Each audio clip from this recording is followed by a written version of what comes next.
followed by Alabama Attorney General Steve Marshall. Chief Durgis will make a prepared statement. After Chief Durgis' statement is over with, Attorney General Marshall will also offer a few comments. Once that is completed, both gentlemen will return to the podium, and you guys will have an opportunity to ask questions. With that, I will turn it over to Chief Durgis. Thank you, Captain. Good afternoon.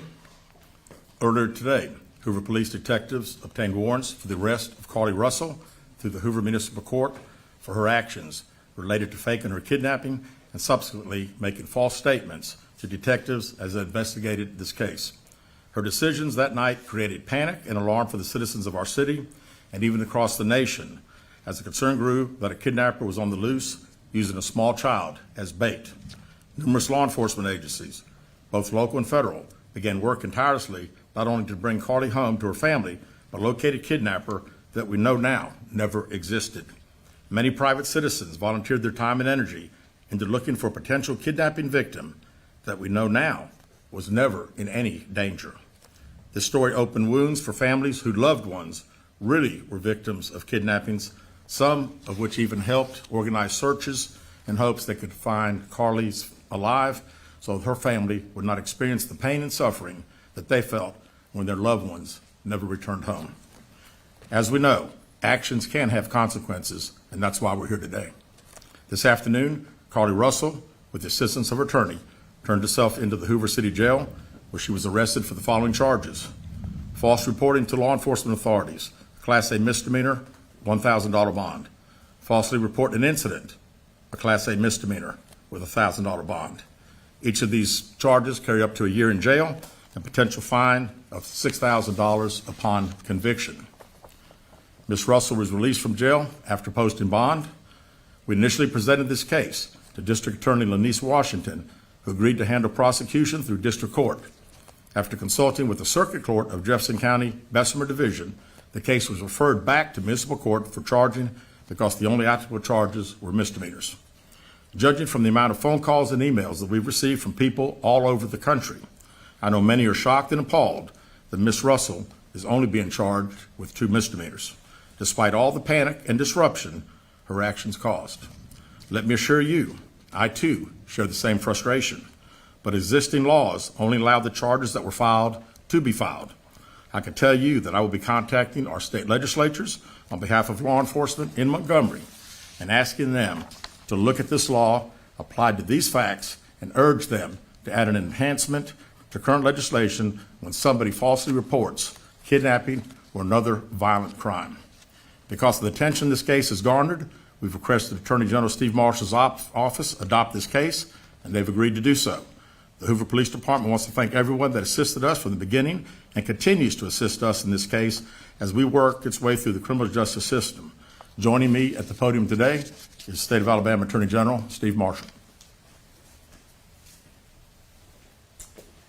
Thank you, Chief. Let me begin by commending Hoover Police Department Chief Durgis for his leadership in this investigation. Obviously, this captured many's attention as a result of not only the allegations themselves, but also the concern about a possible victim and being able to return her home. The work that was done by the Hoover Police Department was monumental in its lift, and the results of that work you are seeing come to fruition today with the charges that have been levied. I also want to commend the many other men and women of both state and federal law enforcement for their work collaboratively with the Hoover Police Department in assisting in this investigation.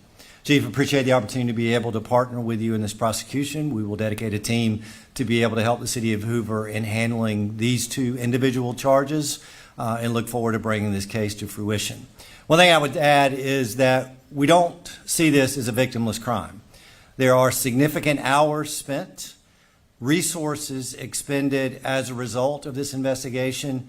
And not only that, but the many men and women who are civilians that wore those yellow vests on a hot afternoon and evening looking for someone they thought was abducted, trying to be of assistance. We intend to fully prosecute this case and look forward to working with the Hoover Police Department moving forward. We also would tell you that we will continue to monitor this investigation to determine whether or not there are any additional charges that need to be brought, and we'll evaluate those as the facts are presented. Okay. Thank you. All right, at this time, we'll open the floor to questions. If you'll please raise your hand and identify yourself and your affiliation when I call on you. Dave. Yeah, David Lamb, CBS 42. This question for Mr. Attorney General. What is it about this case that made it rise to the level to where it was a case that you wanted to take on and be involved in? We handle cases across the state. We have jurisdiction throughout for both misdemeanors and felonies, and when Chief Durgis asked for our assistance, we were more than happy to be able to assist. Is it common for you all to be involved in misdemeanors like a case like this? It's not uncommon. Right here. Keith Mims, WAGG 610, 100.1 FM, Summit Media. Chief, this question is for you. Yes. What time was Carlee arrested today with her attorney, and has she made bail? She has. She was processed in our facility within the past hour. Do you expect any charges to be forthcoming with her parents, or is this just all on Carlee at this point? At this point, and again, I think anything is, all as the Attorney General said, their team will also be searching through our files, and we'll find out what they say. Carol. Carol Robinson with AL.com. Have you, since we spoke last in the press conference, been able to retrace where she was during the 49 hours she was missing, and have you determined if she was with anyone else during that time? We have not found anything out on either one of your two questions. Right here.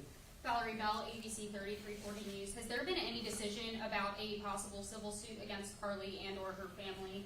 Also, what impact would this have on Hoover Police Department filing a suit have on the criminal case as well? Yeah, we have not discussed that. Of course, we talked about the hours of overtime and all the significant resources that we used. And we'll certainly be talking to the Attorney General's office about possibly getting some of those funds returned to us. Lisa Crane, WBTN 13. In an earlier press conference, you outlined some items she had taken from her employer. Any potential theft charges for that? Those would have taken place in another jurisdiction, so we would not have charges ourselves. Carlee Russell, WBRC. Chief, do you mind repeating those charges and fines one more time for us? Sure.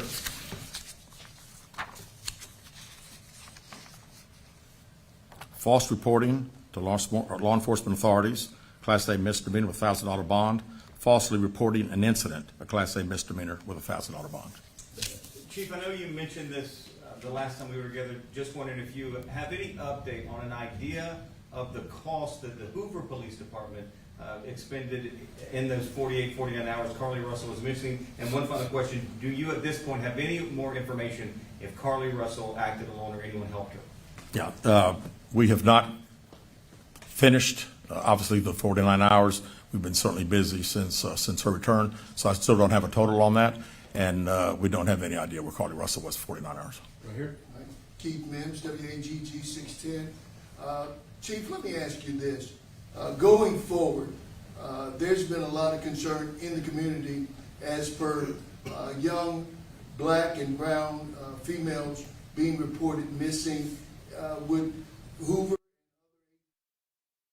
fervor going forward as they did with the case with Carlee Russell? Absolutely. This, as I said initially, our focus was bringing Carlee home, and she got home. And then our focus has been to find out if there was a kidnapping. We find out there's not. We work every case like all other law enforcement does, so I don't have any concern anywhere that would be an issue. And can I echo what Chief said? I've been in law enforcement for 27 years. Law enforcement throughout this state. I've never seen anybody interested in the color of your skin in investigating a criminal case. And I expect, regardless of your gender, your race, when that report is filed, that Alabama law enforcement is going to do its job. Right here. Valerie Bell, ABC 3340. What was her emotional state when she arrived to the jail today, and is she seeking any help at this point in time? I was not there, so I really can't tell you exactly, and I really don't know anything else. All right, last question. Carlee Robinson, WBRC. Chief, what are next steps after this? What is going to happen next? Well, right now, the Attorney General's office attorneys will start dealing with our detectives and going through case files and preparing prosecution, I presume. Thank you guys very much. Will y'all be releasing a mugshot? Yes, we will momentarily. Thank you. Thank you.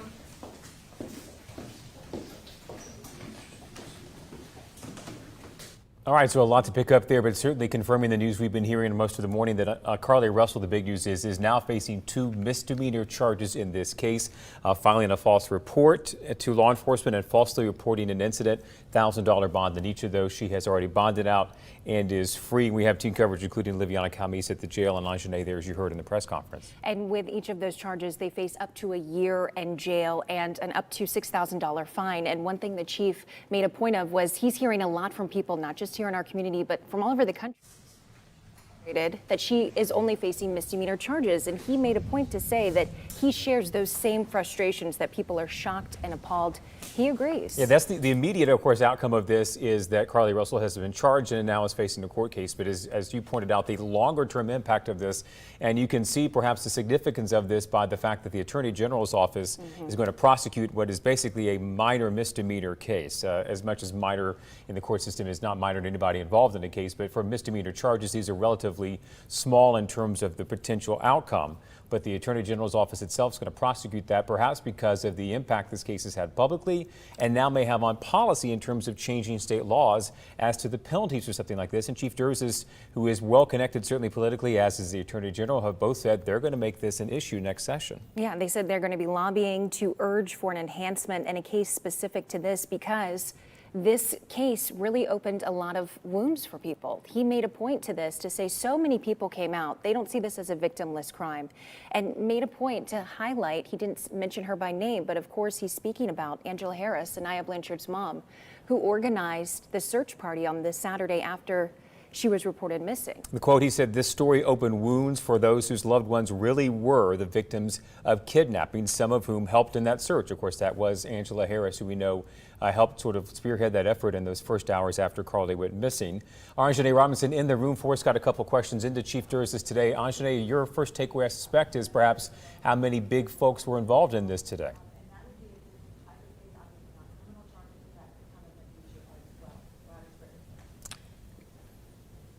Yes, that's right, Jonathan. So the information that we just learned from the press conference today, we do know that Carlee possibly could be facing 2 misdemeanors. Those are false reporting to law enforcement and false reporting an incident.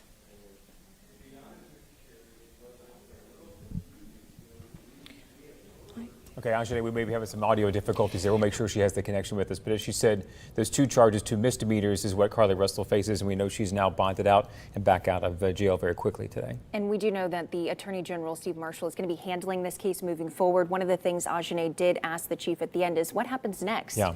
And she has already been booked. She has already been released, made that $2,000 bond. They're going to be sharing her mugshot with us soon, which is what happens after you are arrested. They're going to be sharing all that information with us. But the Attorney General said he's going to be looking into this case, looking through everything that Hoover Police has done so far, just to see if there is any possibility for any additional charges beyond those 2 misdemeanors.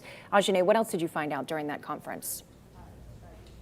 Well, we do know that next steps is the Attorney General preparing for prosecution. We do know that Carlee did make bail and was processed in just the last hour or so.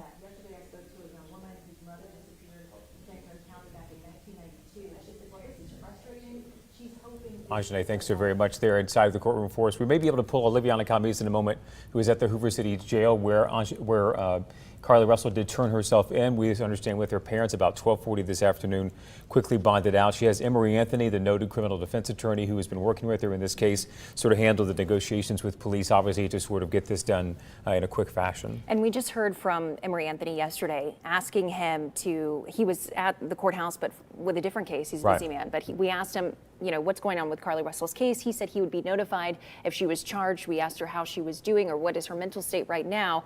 And he said that she's dealing with her issues. One of the big things, Jonathan, that I was hoping that we might have learned today, and I'm sure the people who've been following this story too, is where was Carlee Russell during those 49 hours where she was not, I mean, where she said she was missing, but we now know she wasn't missing. Yeah, that's the question that so many of us have, so many of you have, and that we have been trying to get answers for, and police obviously have as well, and to this point don't. And it's partly because they have not had a chance to re-interview Carlee Russell. Last time they talked to her was that Saturday night after she wandered back to her home, knocked on the door, and EMT showed up shortly afterwards. She gave that initial statement where they described the story she told about pulling off to the side of the road, and you see that happening here on 459 on that Thursday night. And then she told those detectives on Saturday night that a man had come out of the woods here and asked about the baby, had then dragged her off into the woods, somehow into the back of an 18-wheeler, and he and an unidentified woman then took pictures of her and all these other things that she says happened in that 48 hours, and all of which we now know it did not, in fact, happen by her own admission. But what did? Where did she go? Because so many of you have watched, analyzed, and dissected this video thousands of times, millions of times, quite frankly, on the internet about what exactly do you see or not see in here. But the reality is, Morgan, that somebody, and we believe it was Carlee, was driving that car, and within 3 minutes you see those blue lights pull up, and by the time they got there, she was gone. Where was she, and then where was she from then on, and how did she get away from there is a question so many people have just out of the sheer curiosity factor, and it's one that has not been answered. Probably only she can, and now obviously facing criminal charges, she's not about to start talking freely to the police at this point, at least if Emery Anthony has anything to say about it. Absolutely not. All right, we have Oliviana Calmes, who is live for us. She is at the Hoover Jail, where Carlee Russell just turned herself in, answering for those charges. Oliviana, what are you seeing there? Well, Morgan, Jonathan, we do believe that she was here, and of course there was a lot of media watching and waiting at all these different kind of entrance points around the Hoover Jail, you know, waiting and wondering, when is this going to happen? This is such anticipation that we've been waiting for, and as you guys heard in that press conference, she has been charged. She's been booked, and we know all the details on what exactly she's charged with. But today, for the last few hours, we've just been kind of watching and waiting for Carlee herself. And so here at the Hoover Jail, there have been numerous media people around the sides of this area just kind of watching and waiting, and today has been that kind of big day where we're seeing some action happen. So I'm anxious to see exactly what more details come back out in this case. Morgan, Jonathan.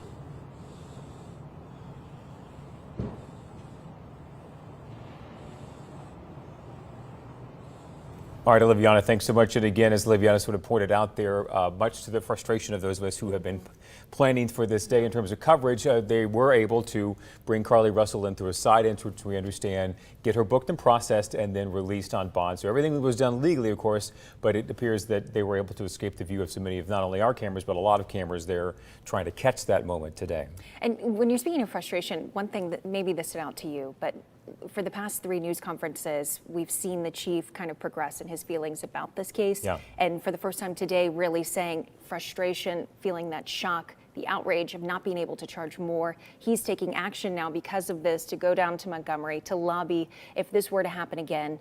One concern a lot of people have been talking about is this going to take away attention from people who are truly missing? Right. And the Attorney General stepped in to answer that, to say whenever there is a missing person case like we saw in this, law enforcement throws everything at it. And there are dozens of missing persons cases open in our state right now that did not receive nearly this much attention. And a question that has been asked in a couple of different ways in almost each of these news conferences was something to the effect of, are you going to give this much effort to the next person? And specifically asked by one of those reporters both now and I think the last press conference, it was a person of color. And Chief Justice said very clearly, the Attorney General as well, that they're going to work each of these cases as they would any other case. And you certainly did see an outpouring of resources here, which also, by the way, is part of the reason of the outpouring of frustration. A lot was invested in this case by the public, as by you early on. And so now you have a lot invested in seeing what happens after what we initially thought was the case has turned into something much different and frankly much more disappointing. Yeah, but of course the chief was saying today